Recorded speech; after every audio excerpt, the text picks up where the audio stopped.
আলাইকুম সবাইকে। আমি মোহাম্মদ জাওয়াদ আছি আপনাদের সাথে। আজকের এই ভিডিওতে আমি আলোচনা করব রিলেশনশিপ নিয়ে। কিসের রিলেশনশিপ? ডাটাবেস বা এসকিউএল এর রিলেশনশিপ নিয়ে। কি কি রিলেশনশিপ হতে পারে? One to one, one to many and many to many. আমি বুঝতে পারতেছি এটা ওভারওয়েলমিং হয়ে যেতে পারে, বাট আজকে আমরা একবারে রিয়েল লাইফ এক্সাম্পল দিয়ে বুঝবো। রিয়েল যেগুলো বা এন্ড অফ দ্য ডে যে ডাটাবেসের যে ডিজাইনে আমাদের যে রিলেশনশিপ গুলো ইউজ হয় সেগুলোই আমরা দেখবো, তবে in real life use case. তারপর আমরা আমাদের নেক্সট ভিডিওগুলোতে আমরা ডাটাবেসের এক্সাক্ট ডাটাবেসে কিভাবে রিলেশন গুলো ক্রিয়েট হয় সেগুলো আমরা দেখবো। তো don't worry about it, but আপনি যদি রিয়েল লাইফ এক্সাম্পল গুলোকে কানেক্ট করতে পারেন তাহলে অবশ্যই আপনি মেইন যেই ডাটাবেস ডিজাইনের ক্ষেত্রে যেগুলো লাগে, যেভাবে রিলেশনশিপ ক্রিয়েট হয় সেগুলো আপনারা পারবেন।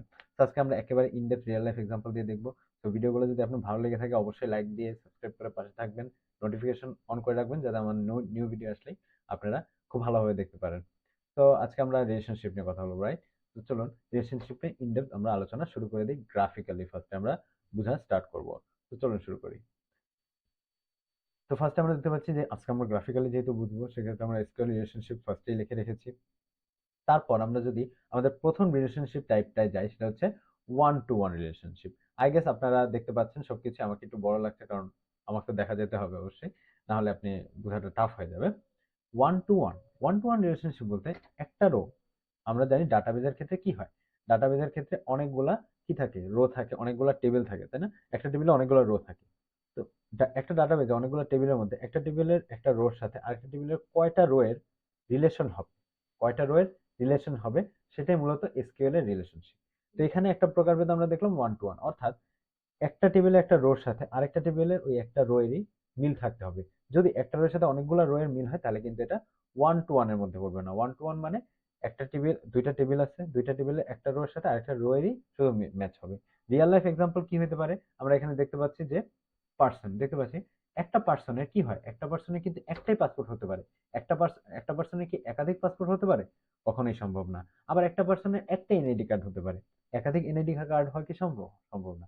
তো আমরা যদি দেখি একটা টেবিল, ধরো পার্সনের টেবিলে পার্সন একটা রো এবং একটা পার্সনের নাম আর তার পাসপোর্টের নাম্বার, তাহলে দুইটা কি একটার সাথে ইন্টারলিঙ্ক, এবং একটা পার্সনের কিন্তু অনেকগুলো পাসপোর্টের নাম্বার হতে পারবে না, অসম্ভব। এনআইডি নং একটা পার্সনের একটাই, একাধিক হতে পারবে না, তাহলে এটা কি ওয়ান টু ওয়ান, একটার সাথে একটাই, তো এটাকে বলা হয় one to one relationship in SQL. আরেকটা এক্সাম্পল আমরা যদি দেখি, আমরা বিভিন্ন সময় দেখি যে একটা ইউজারের কিন্তু একটাই প্রোফাইল হতে পারে। আমরা বিভিন্ন সোশ্যাল মিডিয়ায় দেখি, যদিও এখন অনেকে অনেকগুলো ইউজ করে, বাট মেইন ফ্যাক্ট কি, মেইন ইউজ কেস কি, একটা ইউজারের একটাই প্রোফাইল হতে পারবে, একাধিক প্রোফাইল হতে পারবে না। একটা ইউজারের নামে একটাই প্রোফাইল হতে পারবে, তাই না? তাহলে এই যে জিনিসগুলো সেগুলো কোন রিলেশন টাইপের মধ্যে পড়ছে? One to one relationship type. তাই গেস আপনারা এটা বুঝে গেছেন। যদিও কোনো কনফিউশন থাকে, আর কোনো কনফিউশন থাকে, অবশ্যই আমাকে কমেন্ট করে জানাতে পারবেন। আমরা আপনাদের সকল কমেন্টের রিপ্লাই দেওয়ারই সর্বোচ্চ চেষ্টা করব। তারপরেরটা আমরা চলে যাই ওয়ান টু মেনি, এটা আবার আরেকটা টাইপ। এখানে কি হয়, সেম কাহিনী।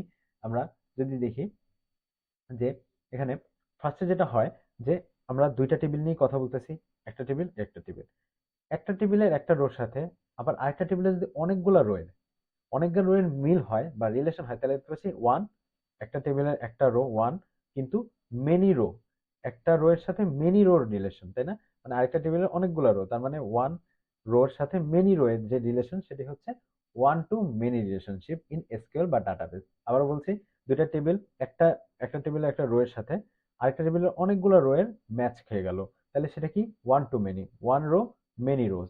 আরেকটা টেবিলের মেনি রোজ, তাহলে many rows with one row, যে রিলেশনশিপটা সেটাই হচ্ছে ওয়ান টু মেনি রিলেশনশিপ। আমি রিয়েল এক্সাম্পল দেখাচ্ছি, দেখালে আরো ভালোভাবে বুঝতে যাবেন।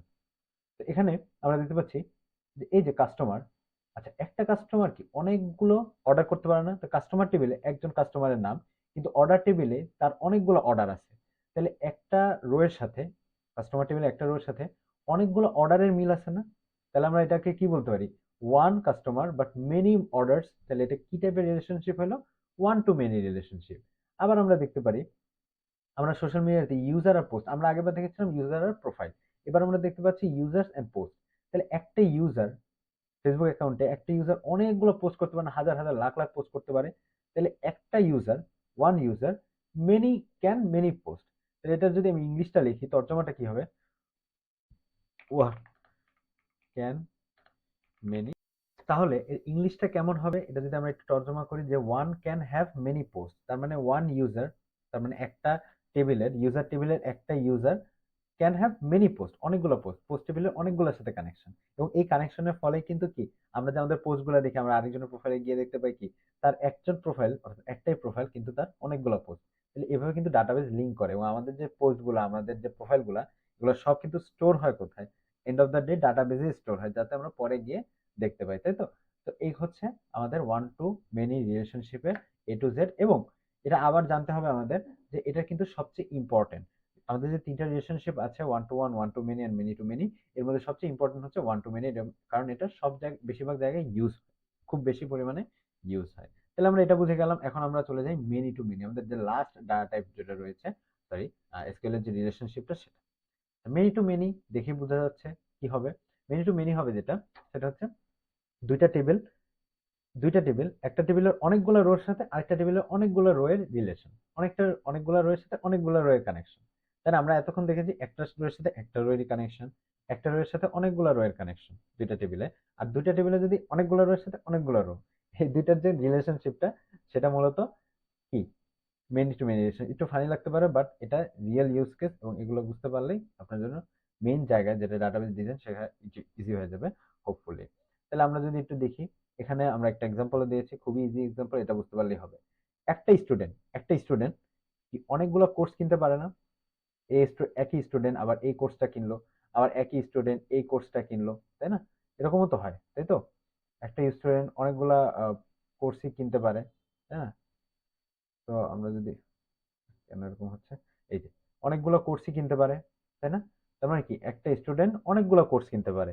আবার এটা তো স্টুডেন্টের রো, একটা একটা রো দিয়ে অনেকগুলো কি কোর্স কিনলাম, তাহলে এটা কি ওয়ান টু মেনি হইলো। কিন্তু আবার একটা কোর্সই অনেকগুলো স্টুডেন্ট কিনতে পারে না? একটা কোর্স, যদি আমি এটার কথা বলি, একটা কোর্সকে অনেকগুলো স্টুডেন্টও কি কিনতে পারে, তাই তো? একটু ঝামেলা করতেছে, সরি। এই একটা কোর্স, ধরো এই একটা কোর্স আমরা যদি কালার করে দিই, এই একটা কোর্স কি এই স্টুডেন্টও নিল, আবার এই স্টুডেন্টও নিল, আবার এই স্টুডেন্টও নিল, এই স্টুডেন্টও নিতে পারবে। আবার একটা স্টুডেন্ট কি এই কোর্সটাও নিতে পারবে, আবার এই কোর্সটাও নিতে পারবে, আবার থার্ড কোর্সটাও নিতে পারবে, ফোর্থ, অনেকগুলো কোর্স একটা স্টুডেন্টই নিতে পারবে। আবার একটা কোর্স কি অনেকগুলো হাজার হাজার স্টুডেন্টও নিতে পারে। তাহলে এখানে দেখতে পাচ্ছি এই যে স্টুডেন্ট যেই টেবিলটা, সেখানকার অনেকগুলা রো, স্টুডেন্টের নাম অনেকগুলা রো, কোর্স যে টেবিলটা রয়েছে আমাদের, তাই না? এই যে কোর্স যে টেবিলটা, তাই তো? এই কোর্স যে টেবিলটা রয়েছে, সিলেক্ট হচ্ছে না, I don't know Y, but select হচ্ছে না, যাই হোক। তাহলে এই যে কোর্স টেবিলটা, এই কোর্স টেবিলের অনেকগুলো, একটা কোর্স স্টুডেন্ট টেবিলের অনেকগুলো স্টুডেন্টের সাথে লিংক হতে পারে বা কিনতে পারে বা এনরোল করতে পারে। তাহলে এটা কি স্টুডেন্ট টেবিলের অনেকগুলো রো এর সাথে কোর্স টেবিলের অনেকগুলো রো এর কানেকশন। তাহলে এটা কি বলবো আমরা? এটা বলবো many to many relationship in SQL. আমরা যদি আরেকবার একটু খেয়াল করি, এখানে যদি আমরা তাকাই যে স্টুডেন্ট টেবিলের ক্ষেত্রে, স্টুডেন্ট কোর্স, একটা স্টুডেন্ট অনেকগুলো কোর্স নিতে পারতেছে, আবার একটা স্টুডেন্ট কি অনেকগুলা কোর্স নিতে পারতেছে, একটা কোর্স অনেকগুলো স্টুডেন্ট নিতে পারতেছে। তাহলে এগুলারে আমরা কি বলবো? এগুলারে আমরা বলবো হচ্ছে মেনি টু মেনি রিলেশনশিপ। কারণ একটা, এই হচ্ছে পুরাটা কি একটা কি বলো টেবিল, এই স্টুডেন্ট টেবিলে স্টুডেন্ট অনেকগুলো হইতে পারে, ওই অনেকগুলো স্টুডেন্ট কি অনেকগুলো কোর্স কিনতে পারে, তাই তো? অনেকগুলো কোর্স কিনতে পারে। তো এইভাবে যদি আমরা দেখি, তাহলে আমরা বুঝতে পারবো যে কিভাবে কানেকশনটা হচ্ছে, কিভাবে রিলেশনশিপটা হচ্ছে, এবং এটা কিন্তু এসকিউএল এর সবচেয়ে বেসিক। এটি যদি আমি পারি, আই গেস আমাদের জন্য এসকিউএলটা আরো পানি ভাত হয়ে যাবে। এই বেসিক গুলো জানা লাগবে। এর আগের ভিডিওতে আমি প্রাইমারি কি সেকেন্ডারি কি নিয়ে প্রাইমারি কি আর ফরেন কি নিয়ে পড়াইছি, সো সেটা আই গেস দেখলে আরো ভালোভাবে আপনারা বুঝতে পারবেন ব্যাপারগুলো কিভাবে হচ্ছে। তো এই ছিল, এবং আপনাদের আর কোনো কনফিউশন থাকবে না এই ব্যাপারটা নিয়ে বা এই টপিকটা নিয়ে হোপফুলি। তো ভালো থাকবেন, সুস্থ থাকবেন, দোয়া করবেন আমাদের জন্য, যাতে আরো ভালো, আরো ইম্পর্টেন্ট এসেনশিয়াল কন্টেন্ট আমরা মেক করতে পারি। তো end of this video, till then, good bye, see you again, আল্লাহ হাফিজ।